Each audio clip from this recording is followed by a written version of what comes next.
Eh, Muy bien, para continuar, presento nuevamente y doy su reseña, doctor Alberto Lifshitz. Él es especialista en medicina interna, miembro titular de la Academia Nacional de Medicina y emérito de la Academia Mexicana de Cirugía. Es profesor de la Facultad de Medicina y ha sido por más de 50 años, además presidente fundador de la Academia de Educación Médica y presidente actual de la Academia de Médicos Escritores. Tiene 32 libros, más de 1000 capítulos y más de 1000 publicaciones entre científicas y de divulgación. Muchas gracias, doctor Lifshitz.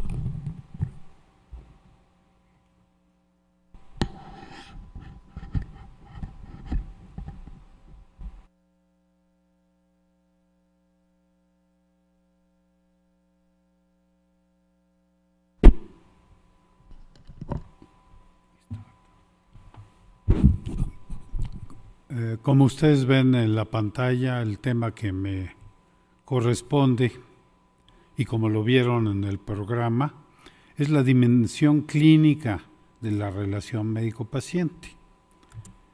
Y como ustedes saben, los médicos tenemos una diversidad de funciones, pero una de ellas es la función clínica y tal vez para concretarla en la atención de un paciente individual por un médico individual.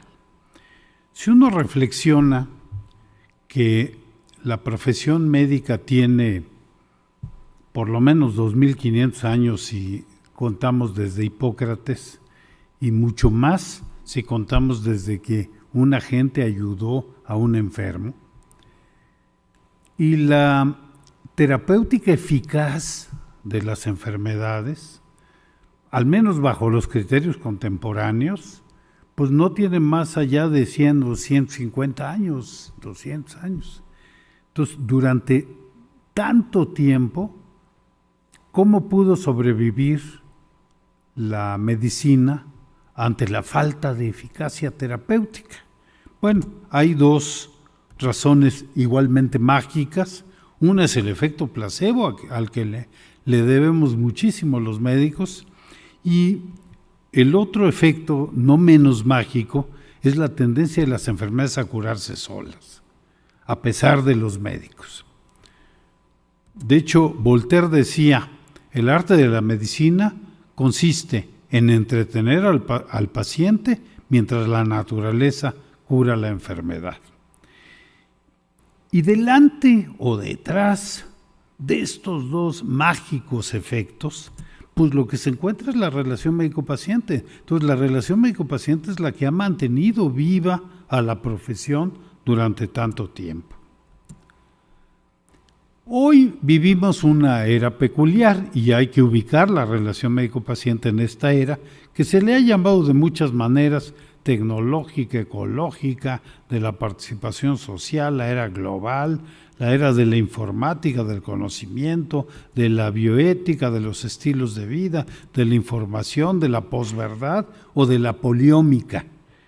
Y de hecho, si hablamos de ahora multiómica o poliómica, pues hoy se incluyen un par de cosas adicionales que ustedes ven en los extremos: la placebómica, aparte de la proteómica, genómica, etcétera, la placebómica por un lado y la compasionómica por el otro.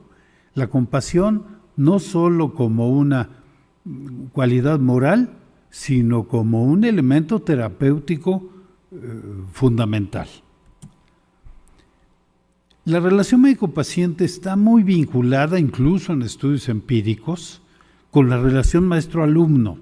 Se toman los roles, los modelos, y dependiendo de cómo se da esta relación maestro-alumno, muchos egresados van a ejercer su función en relación médico-paciente.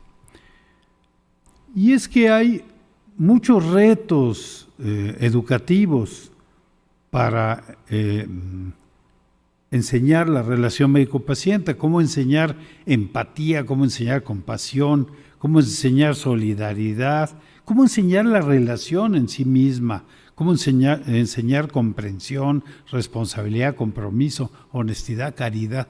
Es un reto educativo enorme. Los modelos clásicos de la relación médico-paciente, los habituales, son un modelo tradicional, hipocrático, que es paternalista. El médico toma las decisiones por el paciente, en favor del paciente, porque el paciente no es capaz de tomar sus decisiones y lo puede hacer de una manera más o menos benevolente o de una manera autoritaria. Y muchos pacientes es lo que quieren, que el médico sea el que tome las decisiones. Pero también hay otros modelos contemporáneos, el modelo contractual, en que uno es usuario y el otro es prestador. De hecho, se establece un contrato implícito o explícito, cada quien tiene sus obligaciones y derechos. El modelo legalista, en que uno es cliente y el otro es profesionista. El modelo económico, que es un comercio, uno compra y otro vende.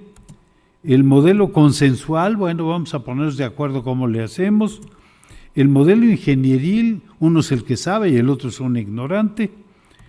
Y la aspiración de un modelo colegial o de asociación en que médico y paciente somos colegas, el médico a lo mejor experto en enfermedades y tratamientos, pero el paciente experto en su padecimiento, lo que comentaba el doctor Viesca, es el único experto en su padecimiento, es el único que sabe lo que siente.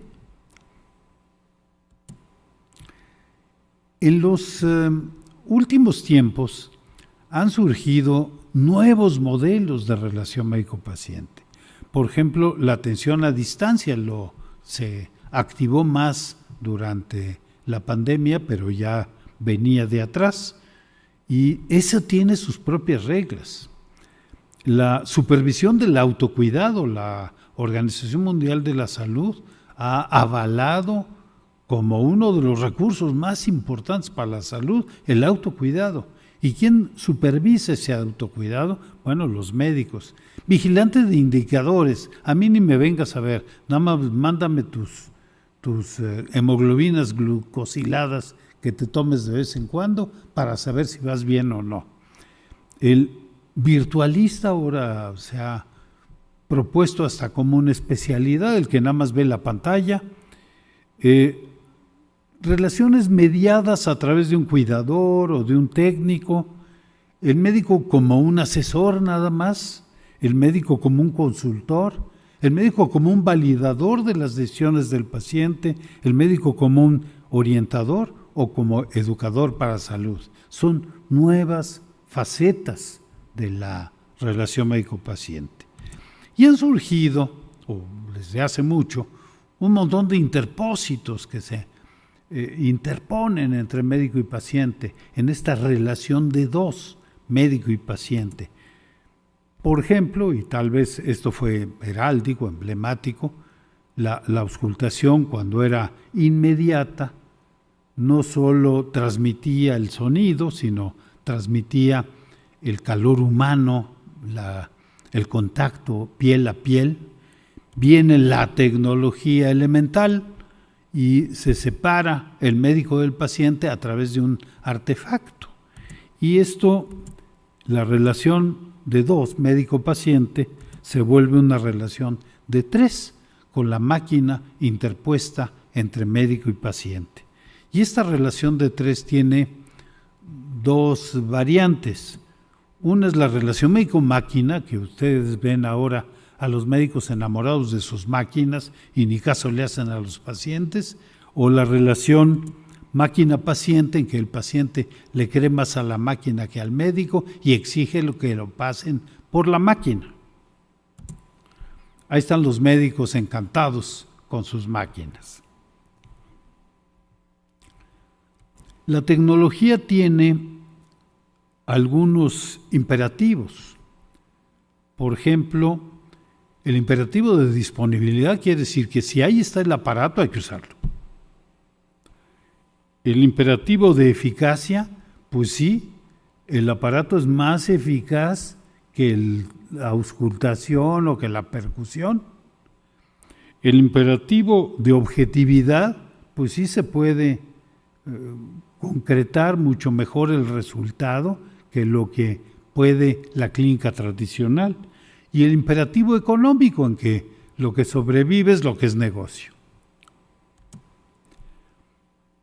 La interposición de la industria farmacéutica, ustedes la han vivido, y muchos otros interpósitos, por ejemplo, la superespecialización, en que nada más se ve un pedazo del elefante, una gran cantidad de extraños en la cabecera, el poder económico, la medicina defensiva a la que hacía alusión el doctor Viesca, los aspectos económicos de la práctica médica que la han hecho bastante inaccesible en algunos casos, la soberbia de muchos representantes de nuestra profesión que se ven al espejo como con una imagen que no es la propia, la comunicación, tenemos un problema de comunicación, no egresamos con habilidades suficientes de comunicación, el cansancio porque nos imponen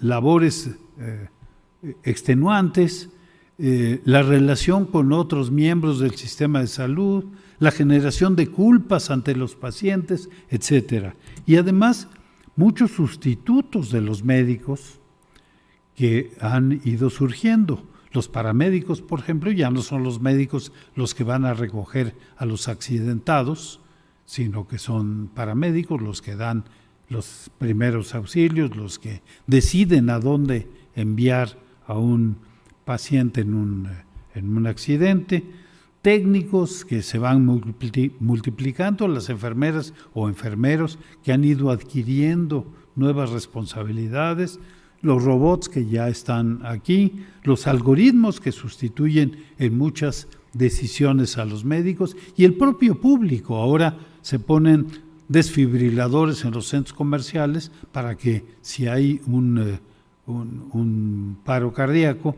el que lo sepa usar, que lo empiece a usar, no importa que no sea médico. La autoestima de los médicos siempre ha estado enaltecida o exaltada, pero en esta alegoría de la profesión médica se ilustran 3 o 4, ahorita vamos a ver la cuarta, imágenes de lo que somos los médicos. Por un lado, el médico como Dios, lo ven arriba, el médico como un ángel, lo ven abajo, y a su mano izquierda, el médico como un diablo. Y lo que completa la alegoría es el médico como hombre. Y como hombre quiere decir que tiene todas las características de un ser humano, se puede equivocar, que puede ser objeto de pasiones, de simpatías, de odios, le puede caer bien el paciente, le puede caer mal, en fin. Y decía yo de la exaltación de la autoestima, que los médicos a veces nos llegamos a sentir como seres todopoderosos. Pero ya decía, caemos en errores, ni modo.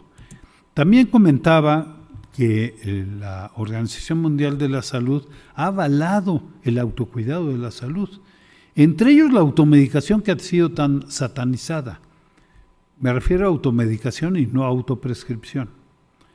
Y todas estas formas de autocuidado tienen el aval del organismo internacional.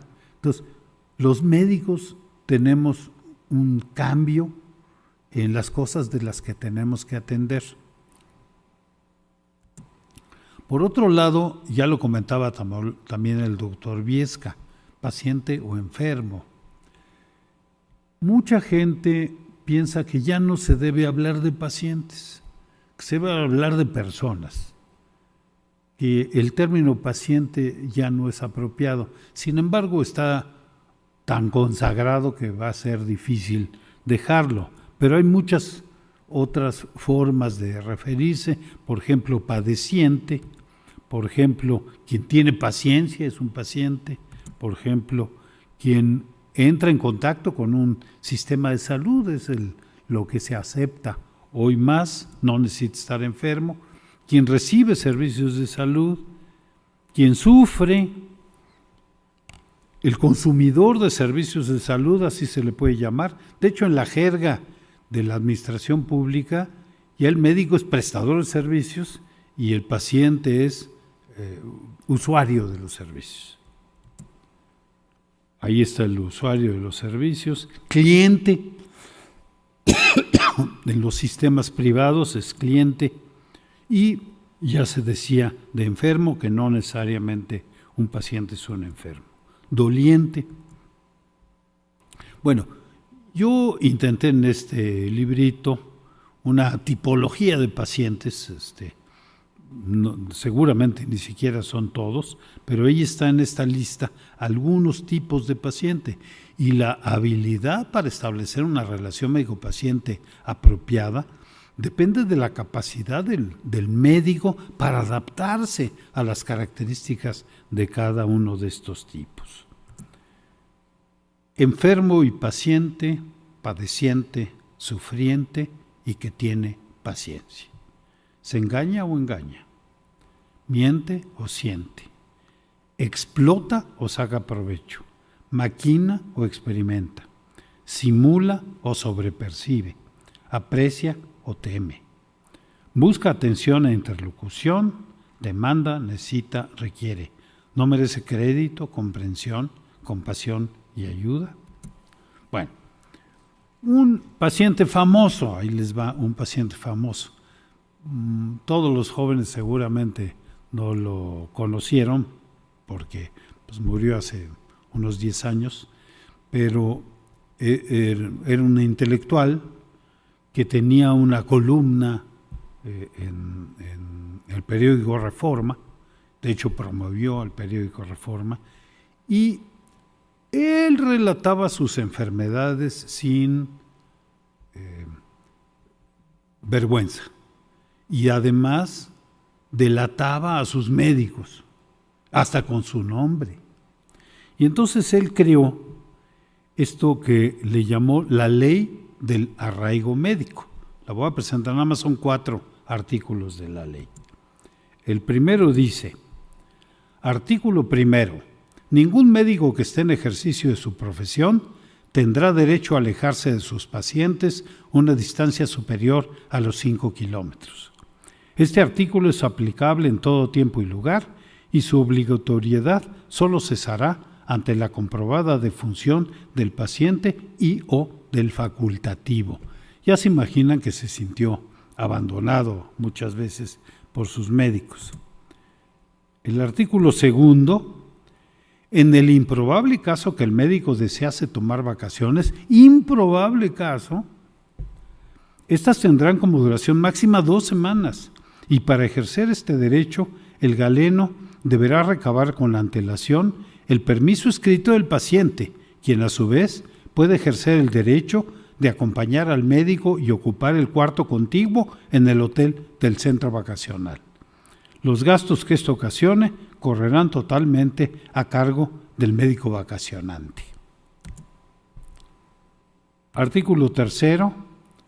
Queda expresa y totalmente prohibida la inmoral costumbre de abandonar la localidad con la frágil coartada de que el médico va a asistir a alguna de esas solapadas orgías que se disfrazan con el eufemismo de congresos. En este caso, la única excepción sería la ya contemplada en el artículo anterior. Si un médico quiere dar rienda suelta a sus instintos sobre pretexto de ponerse al día, deberá convidar a los pacientes que así lo soliciten.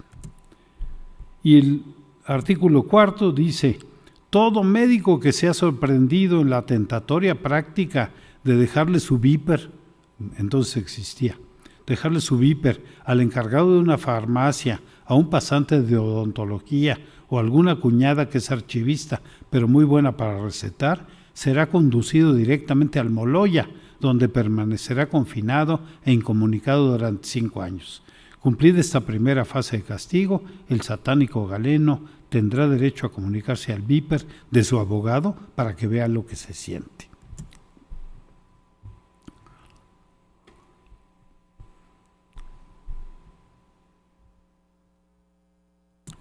También hemos acostumbrado a los pacientes a aceptar las mentiras.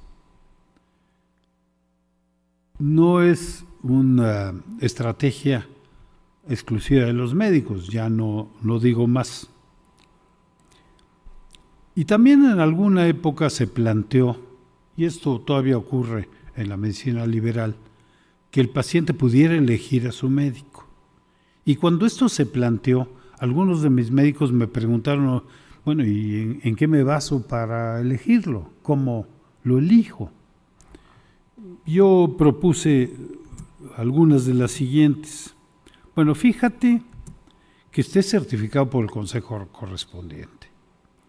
Por lo menos hasta ahora, pues hay una cierta garantía.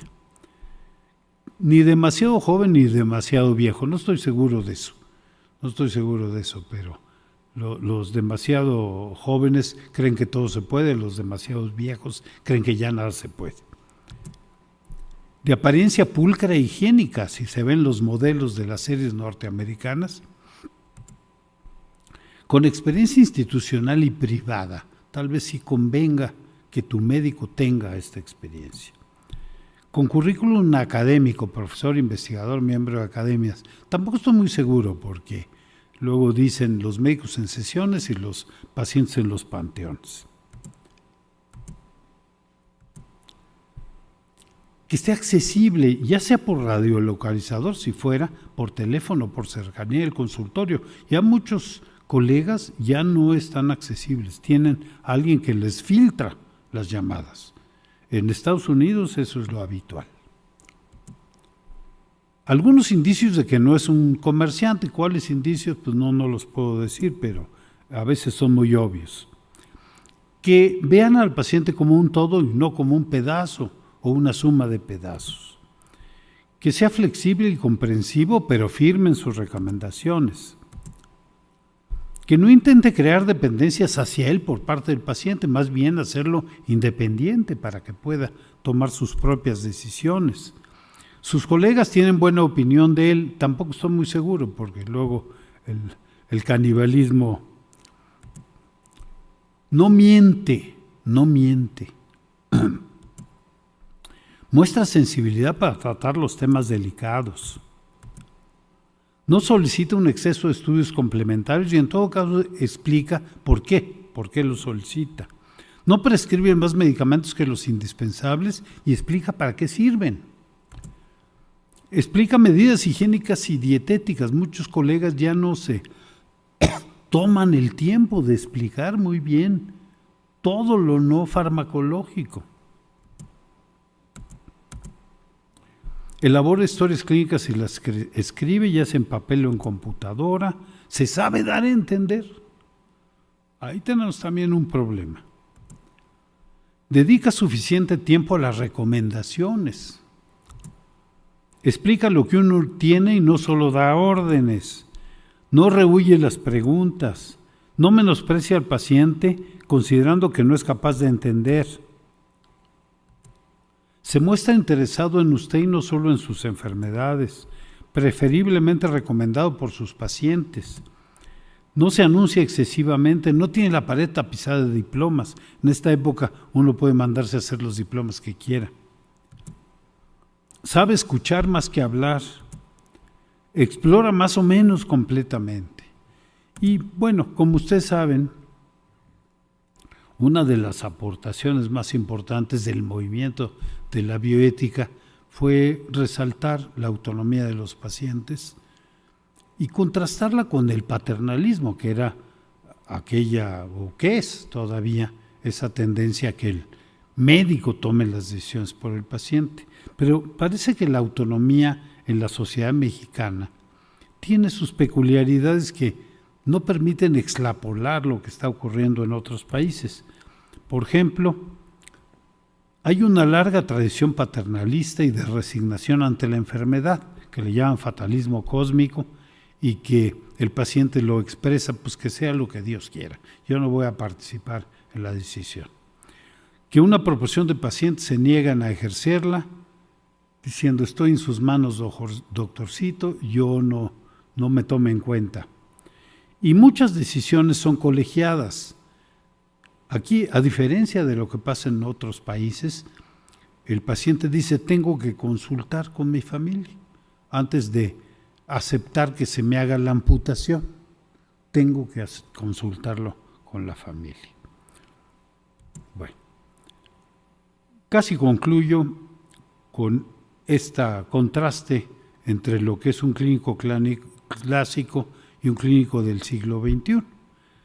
En ambos casos debe ser carismático, suscitar confianza, discreto, responsable, solidario y fiel, pero mientras el clásico es paternalista, el moderno, llamémosle, es respetuoso de la autonomía. Aquel era intuitivo, el de ahora es racional. Aquel se basaba en su experiencia, este se basa en evidencias. Aquel soslayaba los costos. A mí todavía me enseñaron que eso no era importante. El de ahora tiene conciencia de los costos, sabe que no se puede ejercer sin eso. Aquel se sustentaba en su figura y su prestancia, hoy se sustenta más en su competencia técnica. Aquel se fundamentaba en sus sentidos entrenados, aprender a escuchar el chasquido de apertura mitral. El de ahora se fundamenta en indicios más objetivos. Aquel aislaba al paciente de la sociedad, el de ahora lo vincula con la sociedad. Aquel era ingenuo y confiado, el de ahora es escéptico. Aquel trabajaba independientemente, el de ahora trabaja en equipo y organizaciones. Aquel elegía terapéuticas recomendadas, antes alguien decía que esto era bueno para tal cosa y ya se usaba, hoy exige que estén validadas. Aquel hacía abstracción del contexto, el de ahora se adapta al contexto, y aquel buscaba asociaciones aparentes entre signos y enfermedades. Ahora se busca que esta asociación sea estadísticamente significativa entre signos y enfermedades. Pues con esto termino, les agradezco mucho su atención.